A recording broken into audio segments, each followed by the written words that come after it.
مقام نزول سورہ ملک مکہ مکرمہ میں نازل ہوئی. رکوع اور آیات کی تعداد اس صورت میں 2 رکوع اور 30 آیتیں ہیں. سورہ ملک کے اسما، اس کے نام کتنے سارے اور اس کی وجہ کیا یہ بھی سنیے. اس صورت کے متعدد نام ہیں، ڈیفرنٹ نیمز ہیں. اس کی پہلی آیت میں ملک یعنی سلطنت اور بادشاہت کا ذکر ہے، اس مناسبت سے اسے سورہ ملک کہتے ہیں. اس کی پہلی آیت کے شروع میں لفظ تبارک ہے، اس مناسبت سے اسے سورہ تبارک بھی کہتے ہیں. یہ سورت عذاب قبر سے نجات دینے والی، عذاب سے بچانے والی اور عذاب کو روکنے والی ہے، اس لیے اسے سورہ منجیہ، سورہ واقعہ، سورہ مانعہ کہتے ہیں. سبحان اللہ. یہ سورت اپنے پڑھنے والے کے بارے میں جھگڑا کرے گی. یہ وہ والا جھگڑا نہیں ہے، اللہ کی بارگاہ میں اس کی بخشش کے لیے گویا سفارش کرے گی، اس لیے اسے سورہ مجادلہ کہتے ہیں. اور یہ قیامت کے دن اپنے پڑھنے والے کی شفاعت کرے گی، اس لیے اسے سورہ شافعہ کہتے ہیں. وہ بزرگ حضرت سیدتنا رابعہ بصریہ رضی اللہ تعالی عنہا کے یہاں حاضر ہوئے اور یہ نیت تھی کہ حضرت رابعہ بصریہ کھانا کھلائیں گی، ان کا تو کھانا بھی رزق حلال پر مبنی ہوگا. اب حضرت رابعہ بصریہ کے پاس 2 ہی روٹیاں تھیں. اب 2 بزرگ تھے، بھوک بھی لگی ہوئی تھی. وہی 2 روٹیاں آپ نے دسترخوان پر ان دونوں بزرگوں کے سامنے رکھ دی. ابھی روٹیاں رکھی تھی کہ دروازے پر دستک ہوئی. کسی سائل نے کہا کہ اللہ کے نام پر مجھے کچھ دیا جائے. حضرت رابعہ بصریہ نے مہمانوں کے آگے سے 2 روٹیاں اٹھائیں اور اس سائل کو دے دی. مہمان ہکے بکے کہ ہم دسترخوان پر بیٹھے ہیں، ہمیں بھی بھوک لگی ہے، 2 ہی روٹیاں تھی، دونوں اٹھا کر دے دی. مگر یقین دیکھو اللہ غنی، ابھی وہ حیرت زدہ ہیں کہ تھوڑی دیر میں دروازے پر پھر دستک ہوتی ہے. ایک کنیز بہت سی گرم روٹیاں لے کر حاضر ہوئی اور عرض کی یہ میری مالکہ نے آپ کے لیے بھجوائی ہیں. حضرت رابعہ بصریہ نے روٹیاں گننا شروع کی. وہ روٹیاں 18 تھیں. آپ نے کہا یہ روٹیاں میری نہیں ہیں. کہا جی حضور آپ کے لیے بھجوائی. کہا میری نہیں ہے، واپس لے جاؤ. وہ بزرگ دیکھ رہے ہیں 2 گئیں 18 آ گئیں، 18 بھی واپس لوٹا دی. جب مالکن کے پاس وہ کنیز لے کر روٹیاں پہنچتی ہے اور کہتی حضرت رابعہ بصریہ نے تو واپس لوٹا دی ہیں. کہا روٹیاں کتنی ہیں؟ کہا 18. کہا یہ 2 بچ گئی تھی، یہ بھی ساتھ ملا کر لے جاؤ. واپس جاتی ہے، حضرت رابعہ بصریہ کو پھر پیش کرتی ہے کہ میری مالکن نے پیش کی ہے. پھر روٹیاں گنی، 20 روٹیاں تھیں. آپ نے کہا ہاں یہ میری روٹیاں ہیں، کیونکہ اللہ کے وعدے پر مجھے سچا یقین ہے، میری راہ میں 1 خرچ کرو میں 10 عطا فرماؤں گا. 2 دی تھی تو 18 کیسے آ گئیں؟ اللہ کی راہ میں 2 خرچ کی ہیں تو 20 ہی روٹیاں ملنی ہیں. اللہ اکبر. اے میرے میٹھے اسلامی بھائیوں، مدنی چینل کے ناظرین، جس دن یہ توکل پیدا ہو جائے نا، جس دن یہ بھروسہ رب پر ہو جائے، پھر دیکھیں کیسے غیب سے کام بنتے ہیں. ہاں لیکن ایک بات کا خیال رکھنا ہوگا، کہیں کوئی خرچہ کرتے ہی انتظار کرنا شروع کر دے کہ آج جناب مسجد کے ڈبے میں 10 روپے ڈالے تھے، اب دیکھو 100 روپے کب ملتے ہیں. پورا دن گزر گیا، 100 روپے نہیں ملے. اگلا دن گزر گیا، پھر بھی 100 روپے نہیں ملے. یہ تو 1 کے 10 ملنے تھے. اے میرے بیچے اسلامی بھائیوں، یاد رہے رب کی رضا اور رب ہمارے بارے میں ہمیشہ یاد رکھیں. اللہ کے جو فیصلے ہیں نا، اس پر یقین کر لو کہ اللہ کے جو فیصلے ہمارے بارے میں ہے نا، وہ ہم سے بہتر رب جانتا ہے، اور رب ہمارے لیے ہمیشہ بہتر فیصلہ فرماتا ہے. ضروری نہیں کہ آپ نے صدقہ دیا آپ کا مال ہی بڑھ جائے. ہو سکتا ہے اس صدقے کی وجہ سے آپ سے کوئی آفت دور ہو جائے، آپ سے کوئی مصیبت دور ہو جائے. مجھے بتائیں، آپ نے 10 روپے دیے مسجد میں، 100 روپے نہیں ملے، لیکن آپ پر آپ کا ایکسیڈنٹ ہونے والا تھا، وہ ایکسیڈنٹ سے آپ بچ گئے. آپ پر کوئی خطرناک بیماری آنے والی تھی، آپ اس سے بچ گئے. تو وہ 100 روپے اچھے تھے یا ایکسیڈنٹ سے بچنا اچھا تھا؟ تو اللہ کے فیصلوں پر یقین ہونا چاہیے. تو اے میرے میٹھے اسلامی بھائیوں، صدقہ دینے میں دل کی خوشی کے ساتھ اللہ کی راہ میں خرچ کرنا چاہیے. جس طرح صدقے سے بلائیں دور ہوتی ہیں. سیدنا اکرمہ رضی اللہ تعالیٰ عنہ فرماتے ہیں کہ ایک ملک کا بادشاہ بہت ظالم اور کنجوس تھا، بڑا ظالم بادشاہ، اور ایسا عجیب و غریب کنجوس کہ اس نے اعلان کر دیا کہ میرے ملک میں اگر کسی نے مسکین یا فقیر کو صدقہ کیا تو اس کے کوئی غریب کی مدد نہ کرے. اگر ایسا کوئی کرے گا تو میں اس کے ہاتھ کاٹ دوں گا. یعنی خود غریب کی مدد بھی نہیں کرنی اور پورے ملک میں بھی کوئی غریب کی مدد نہ کرے. بڑا عجیب و غریب اعلان تھا. اچھا جناب، اب ایک خاتون تھی، لوگ تو خوف سے ڈر گئے تھے، کوئی صدقہ نہیں دے رہا تھا، کوئی خیرات نہیں دے رہا تھا۔ ایک دن فقیر مجبور ہو کر ایک عورت کے پاس آیا اور کہا مجھے اللہ کے راہ میں کچھ دو، میں بہت بھوکا ہوں، کھانے کے لیے کچھ نہیں۔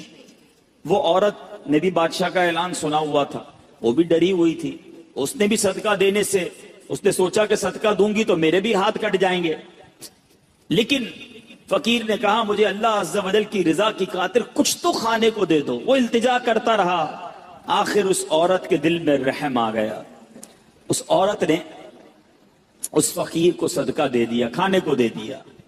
اب 2 روٹیاں دی اسے کھانے کو، فقیر روٹیاں لے کر دعائیں دیتا ہوا چلا گیا۔ بادشاہ کو پتا چل گیا کہ ملک میں ایک ایسی عورت ہے جس نے کسی فقیر کو صدقہ دیا، اس نے اپنے بندے بھیجے اور اس خدا ترس رحم دل عورت کے دونوں ہاتھ کاٹ دیے گئے، اس کے دونوں ہاتھ کٹ گئے۔ اب میٹھے اسلامی بھائیوں، کچھ عرصے کے بعد بادشاہ نے اپنی والدہ سے کہا کہ مجھے اپنی مملکت کی سب سے حسین لڑکی سے شادی کرنی ہے۔ اس کی ماں نے جب معلومات کروائی تو پتا چلا پورے ملک میں ایک لڑکی سب سے زیادہ حسین ہے، مگر اس میں ایک خامی یہ ہے کہ اس کے دونوں ہاتھ نہیں ہیں۔ اس نے بادشاہ سے کہا، بادشاہ نے لڑکی کو دیکھا، اسے پسند آئی، اس سے شادی کر لی اور وہ عورت اب ملکہ بن گئی۔ جس نے 2 روٹیاں صدقہ کی، ہاتھ کٹ گئے، اب وہ بادشاہ کی زوجہ بن گئی، بڑی زندگی آرام سے گزرنے لگی۔ مگر ایک اور امتحان اس کی زندگی میں باقی تھا۔ پھر کیا ہوا کہ کیونکہ اور بھی اس کی بیویاں تھیں بادشاہ کی، نئی نویلی دلہن کے ساتھ بادشاہ بہت وقت گزارتا، بڑی نوازشات کرتا، دوسری جو بیویاں تھیں وہ حسد کرتی تھیں۔ ایک مرتبہ بادشاہ طویل عرصے کے لیے ملک سے باہر گیا تو بادشاہ کی بیویوں کو اچھا موقع ملا، انہوں نے بادشاہ کو خط میں لکھا کہ تمہارے پیچھے تمہاری جو بیوی ہے، نئی دلہن جو ہے، وہ برے کام کرتی ہے، اس کا کردار اچھا نہیں۔ بادشاہ نے بغیر کسی تحقیق کے حکم دے دیا کہ میری بیوی کو اٹھایا جائے اور جنگل میں پھینک دیا جائے، محل سے نکال کر جنگل میں پھینک دو۔ اب وہ عورت جنگل میں پہنچ گئی، بیابان جنگل تھا، اس کا ایک بیٹا بھی ہو گیا تھا بادشاہ سے۔ اب اتنی دیر میں میرے میٹھے اسلامی بھائیوں، وہ عورت اس جنگل میں نہر میں پانی پینے کے لیے جھکی تو اس کے ہاتھ سے وہ بچہ بھی پانی میں گر گیا، زور زور سے رونے لگی، بچہ بھی پانی میں ہے، دونوں ہاتھ بھی نہیں ہیں، پکارے تو کسے پکارے؟ اچانک 2 خوبصورت نوجوان آئے، انہوں نے کہا کیوں رو رہی ہیں؟ کہا میرا بچہ پانی میں چلا گیا ہے۔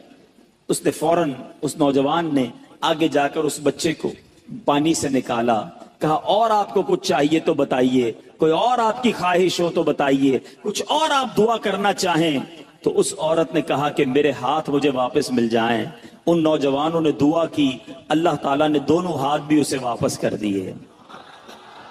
اب ان نوجوانوں نے اس عورت کو کہا کہ آپ جانتی ہیں ہم کون ہیں، ہم دونوں کون ہیں؟ تو عورت نے کہا میں تو نہیں جانتی، البتہ یہ معلوم ہے آپ کی برکت سے میرا بچہ بھی مل گیا، میرے ہاتھ بھی واپس آ گئے۔ وہ 2 نوجوان کہتے ہیں ہم تیری وہی 2 روٹیاں ہیں جو تو نے غریب سائل کو دی تھی۔ صدقہ اللہ کی راہ میں خرچ کرنا کب کہاں کام آتا ہے؟ اس عورت کو 2 روٹیوں کے بدلے 20 روٹیاں نہیں ملی، حضرت رابعہ بصریہ کو 20 روٹیاں ملی تھی۔ ہو سکتا ہے کوئی کیلکولیشن کرنے والا کہے یار میں 1000 روپے دوں گا 1 لاکھ روپے مل جائیں گے، نہیں ملے، مگر اس کو ہاتھ واپس مل گئے، بچہ واپس مل گیا۔ کیا معلوم مجھ پر اور آپ پر کوئی بلا آنے والی ہو، کوئی مصیبت آنے والی ہو، کوئی بیماری آنے والی ہو، اگر اللہ کی راہ میں صدقہ دیں، کسی غریب کی مدد کریں اور اس کے دل سے دعا نکلے اور اللہ کریم ہم سے وہ مصیبت کو ٹال دے تو اے میرے میٹھے اسلامی بھائیوں، مدنی چینل کے ناظرین جو آج کورنگی میں مجھے سن رہے ہیں، بعض اوقات جب صدقہ اور خیرات کی بات آتی ہے تو بعض لوگوں کے ذہنوں میں یہ بات آتی ہے میں تو خود غریب ہوں، میں تو خود پریشان ہوں، میں تو خود نوکری کرتا ہوں، میں تو خود کرائے کے گھر میں رہتا ہوں، ارے میں صدقہ اور خیرات کیسے دوں؟ یہ غلطی ہے میرے میٹھے اسلامی بھائیوں۔ یاد رکھیے اللہ تبارک و تعالیٰ کی بارگاہ میں اخلاص دیکھا جاتا ہے، رب کی بارگاہ میں کوانٹٹی نہیں،